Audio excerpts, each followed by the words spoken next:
All right, good morning. We're going to talk about how we've grown the Resplendent Crow, which is a high-end furniture company that high gloss lacquers its furniture, right? Which initially might not be super appealing to men, which is predominantly what's on YouTube and predominantly what follows me. But this is the reality of owning a company, right? Running a business, making money in the woodworking space. Seems to me like everybody today wants to make slab furniture, wants to make desks, or wants to make, excuse me, tables. And everyone's doing tool reviews and talking about what they're making and the plans that they're selling, but nobody's really talking about the business of woodworking. And because it's really hard. And I think that a lot of people find it very easy to make plans and do reviews and make one-off things and do videos about them, and that's cool. That's fantastic for YouTube. But the reality of it is, the people that do all this stuff aren't making their money making furniture. And a lot of people here, I think, would like to make a living making furniture, which is what I do. And I thought that'd be kind of interesting to talk about. So where I'm going to start is blow up this website here. So I'm just showing you a screen of what I got going on here on Google, which is going to go to all my websites. I'm going to go through some things. So I'll start with the core business, right? The core business is the Resplendent Crow, and the Resplendent Crow is my company that we make furniture at, and I make everything.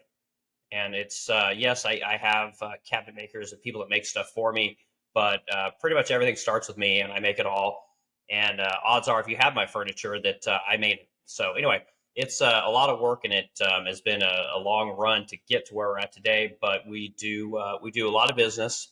We do anywhere from, hell, we can do as little as 50,000 a month to as much as 250,000 a month. So when you're dealing in high end furniture, it really the it moves a lot, which is how business really works. And anyway, so what we've got here is we've got this is all vintage furniture that I'm showing you. Right, we started this company high gloss lacquering vintage pieces. So we took this little 9 drawer dresser here. We would actually take this thing apart, we'd sand it, prime it, all these kind of things, and then we'd spray a high gloss lacquer coating on it. Now, in the beginning, we weren't very good at it, to be completely honest with you. My wife actually learned how to do this in a 1.5 car garage at our house in St. Louis, Missouri, and she got okay at it, and then she taught someone else how to do it, and then they did it a little better than she did. And 7 years later, now we have an industry-leading coating that is recognized all over America as being the best of the best. And anyway, we can look at this chocolate dresser. We just did this one, and you can see the gloss on the front. It's pretty good. Pictures are okay. In person, it's much more brilliant, and sometimes it's very hard to capture the gloss factor that's on these particular pieces. If you go on my website, Modern Woodrunner, if you go on my YouTube channel, I should say, you'll see all kinds of videos of me doing some of these crazy high gloss paint jobs and stuff like that. But anyway, we started the business here doing vintage furniture with our high gloss lacquer coating, and women loved it. So this is another thing. We sell predominantly to women. 90 probably 7% of everyone that I talk to is a woman, a female designer, a wealthy customer, someone of that nature. And anyway, we started with the coating. Now we'll go to newly made here. So this is our lines of furniture. Okay, now these are all lines of furniture that we've created over the years, and this isn't something that we hired out. We don't CNC cut anything. All this stuff is made by hand, right here in St. Louis, Missouri, in a 20,000 square foot shop that we have in actually University City is what we'd call it. But if we go to Savannah, Savannah is our faux bamboo line of furniture. And again, I know for men, seeing all this painted furniture is not going to get you hot and heavy like a live edge table, that you're never going to be able to sell. This stuff actually sells, right? This is something you can actually make a living on if you want to make furniture. People that, especially women that love to design houses, love to design everything, love to put new furniture in their homes. Whereas men don't really want to do that. Men might spend money on something every now and again. Women want to spend stuff, or women want to redesign stuff every year. So they're constantly looking for furniture. And the other thing you have to know about women is women love shiny things. That's why they love big, fat diamond rings, right? And anyway, so our furniture is a version of a shiny ring. It's glossy and shiny, and women just love that stuff. So anyway, we built all of this furniture based off of the original Henry Link and Dixie Aloha pieces of furniture which have been around since the 70s. And anyway, so we've developed all these furniture lines, and we have, man, actually I've got even more furniture. It's not on here. Develop that line. We have just simple lines of vanities. Um, Powder rooms are a thing that customers are always decorating. They're always decorating powder room. And this picture right here is a fantastic example of a powder room. You see this paper back here. This is probably Schumacher wallpaper. This stuff is probably $700 a roll, and it probably took 2 or 3 rolls to do this powder room. This vanity right here, they're going to pay us what? Yeah, probably about $3,000 for this vanity, and it's very basic, but they love that high gloss lacquer coating, and they love the fact that somebody is making a vintage product in modern sizes with modern features, right? If this type of thing was made back in the 70s, it wouldn't have Euro style hinges, right? It would have butt hinges, which are very nice. And I personally love butt hinges, but modern customers just don't want that stuff right now. And it'll make a comeback, but right now they don't. They want modern soft close Euro hinges. They want soft close slides, things like that. And anyway, so that's one of the things that we do there that we've done that really helps us to kind of corner this high gloss lacquered market. Because truth is anyone can make furniture. It's really not that difficult, but you have to distinguish yourself and be the best at what you do. And while we are good furniture makers and good cabinet makers, we're the best when it comes to painting. So anyway, but we do curved stuff, right? Because as woodworkers, we want to see some of that craftsmanship and some of that more difficult stuff to build, and so we do all that stuff too. And it's honestly, it's not that hard, but anyway, so believe it or not, the best selling piece of furniture I have, I'll show you guys this right here, is this Zane credenza. I sell more of these than anything, and there's nothing special about it. It's just a box. It has a very nice beveled rails and stiles on our doors here, and just has a very basic base on the bottom here. It's a very basic cabinet, and again, it makes me, I don't know, half $500,000 in revenue every year just from selling those. And I have other versions of it. I have nightstands versions, and people just love it. So that's one of the things that we do here at the Resplendent Crow that has allowed us to grow this company, from a 1.5 car garage to a 20,000 square foot shop. And yeah, so that's what's going on there. Another thing I want to talk about is another product that we offer. Clearly, I use this website all the time, don't I? Go here to hardware. We sell solid brass hardware, which we design ourselves and we have made in India. My wife is from India, and so she speaks the Hindi and Marathi perfectly. And so it's very easy for us to talk to these people. And just like in America, right? Like we have, you would say America has a timber industry, right? Where America is known for having an insane timber industry. India is known for having the hardware business, right? Specifically the brass hardware. Their country is known for it, and they're awesome at it. They're like the China of manufacturing brass hardware. So anyway, we get a lot of hardware made. We're constantly designing new hardware, and it's grown into quite a substantial business, right? So if our core business is at the Resplendent Crow, we basically have, like, you might think of it as we have 3 core businesses, and we're always developing new businesses. Product lines. So we have vintage furniture, right, which is how we started everything. We have new furniture, which is what came later, and then finally we have hardware, which is the last of the kind of the core revenue streams we have at the Resplendent Crow. And it's turned into 25% of our revenue as a company, which is pretty substantial. And we've grown this thing over about 3 years now, and it's really turned into something that's really cool. So there are people in, like I said, in India that specifically deal in this industry. And if you get on the internet and you work at it, you can get in touch with these people. And while they don't always speak English, a lot of people do speak English in India, and there's plenty of ways to communicate if you're willing to work at it.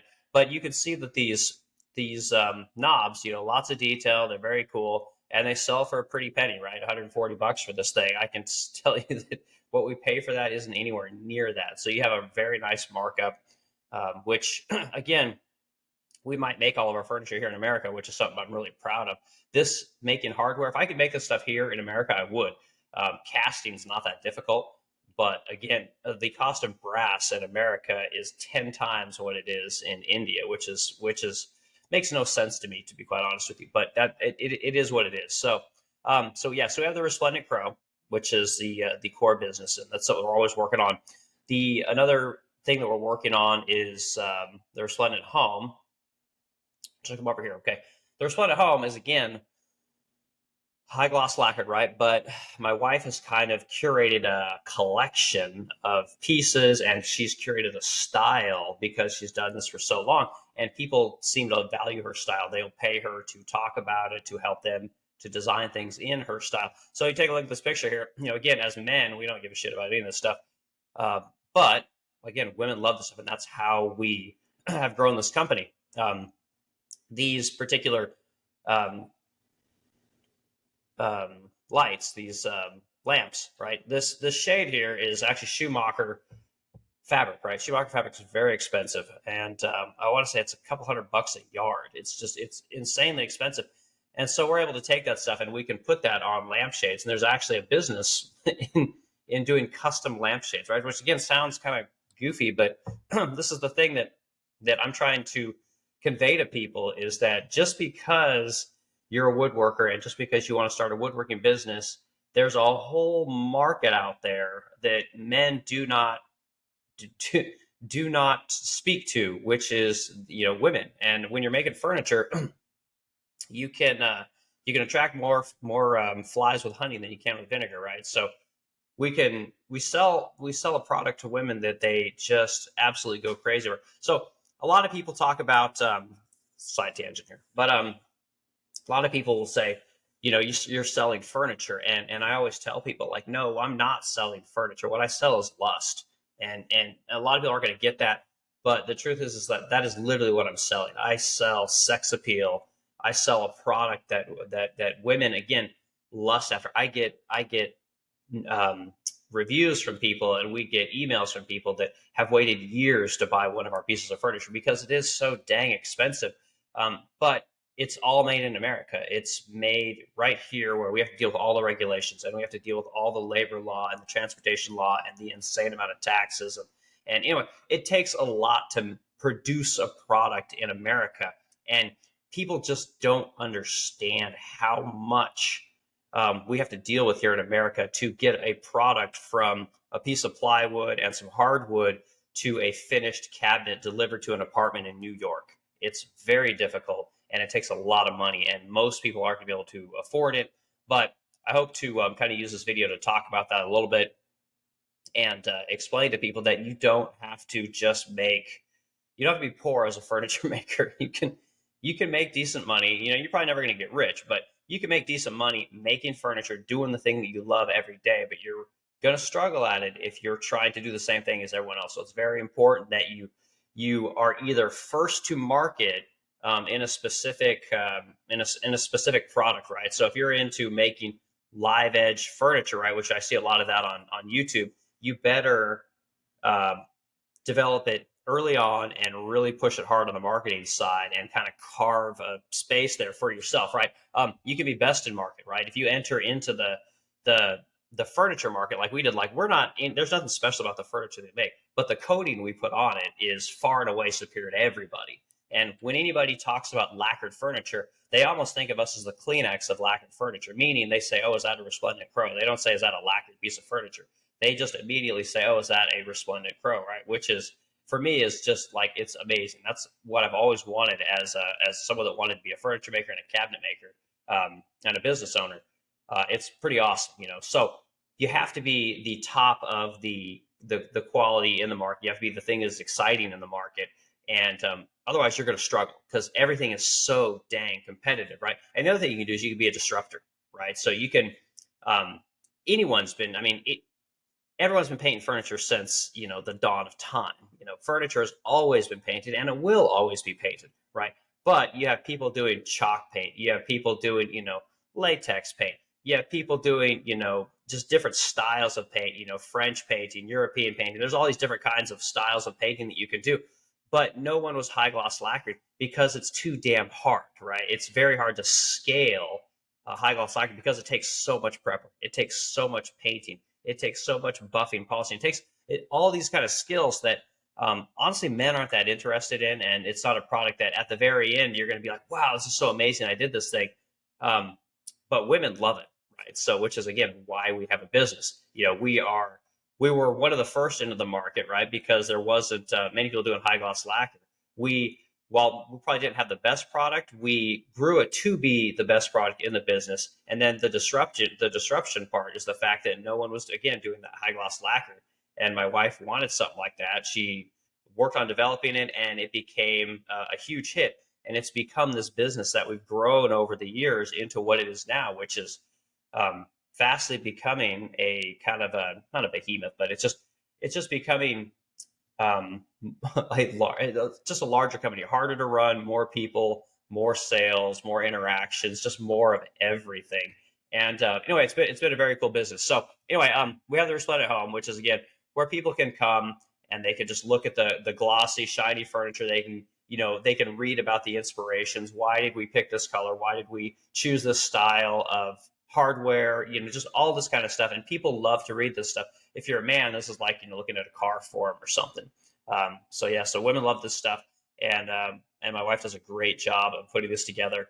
And it's basically a funnel, right? So if people aren't looking specifically for the Resplendent Crow, they may do a search for high gloss lacquered furniture. They may do a search for faux bamboo furniture, Dorothy Draper. They may do chinoiserie, Hollywood Regency.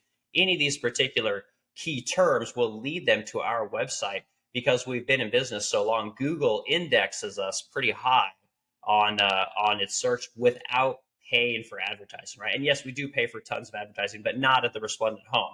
The Resplendent Home is a completely organic thing. If I go here to, I've got a Google search up here that talks about faux bamboo furniture, right, which is kind of how we started our company. So if I go down, anybody knows this, right? You scroll down and you're going to get to Wayfair, Bed Bath and Beyond, and everyone knows like none of this stuff. They don't sell faux bamboo furniture. They don't sell anything. They sell furniture, but it's all not anything related to what we're talking about here. But they pay big bucks for the advertising, so they're going to get at the top of the search results, right? Which is really important if you're going to have an internet-based business. And I could talk about that in another video. But yeah, like Pottery Barn's furniture, in terms of quality, is pretty low as far as we're concerned, and they don't sell faux bamboo furniture really. So, but again, they pay that money. Etsy sells tons of vintage faux bamboo furniture, right? We actually started this company on Etsy, and I can talk about that. So we're scrolling. I keep going. These are all people that are paying. There's my videos at the top of the video searches for faux bamboo furniture.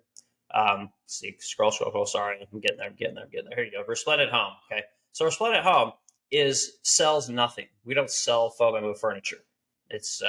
But everyone else, as we go above here, these are people all selling faux bamboo furniture, or they're selling some version of faux bamboo furniture, or they're paying tons of money just to show up high on the search, no matter what it is you're looking for. They want that touch point, right? They want you to constantly be seeing their stuff on the internet, whether they sell it or not, and they're paying Google to do that.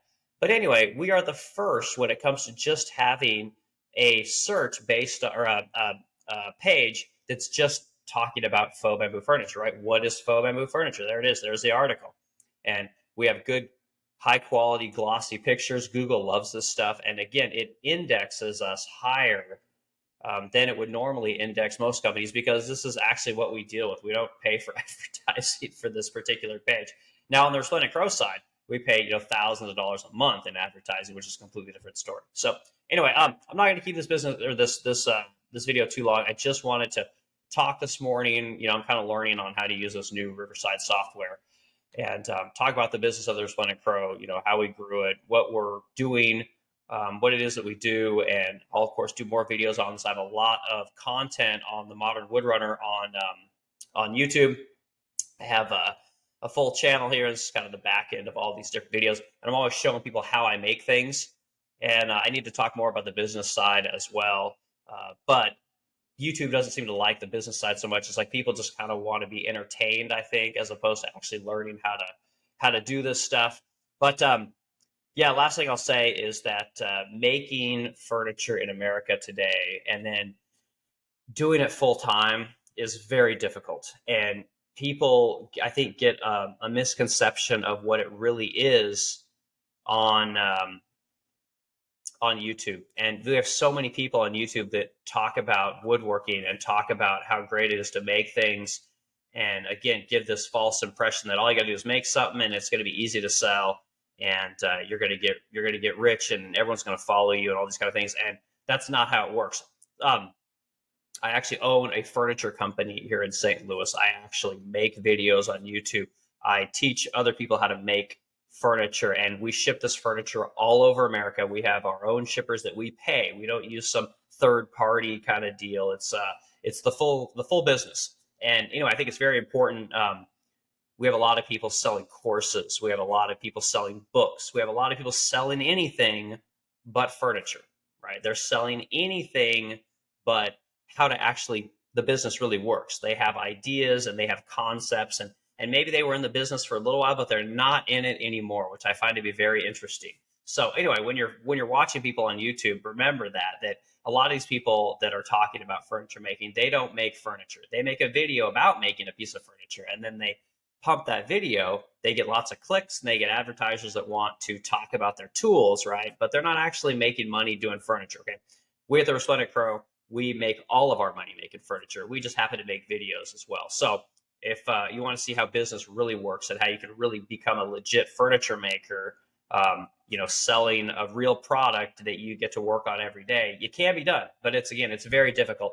Selling digital products is so much easier, which is what most YouTubers do, right? They're selling a digital product, which you can make it one time, repeat it over and over again, market the shit out of it, and it's a much easier way to make money. Let me tell you, but at the end of the day, you're a YouTuber. You're not really a woodworker, so or a business owner for that matter. But you are in the content game, and you are making money, making videos and selling advertising, all that kind of stuff, which definitely has a place. Don't get me wrong. But anyway, I hope you like this video. I need to cut it short because 20 minutes is probably long enough, and I got more stuff to do. So have a good day.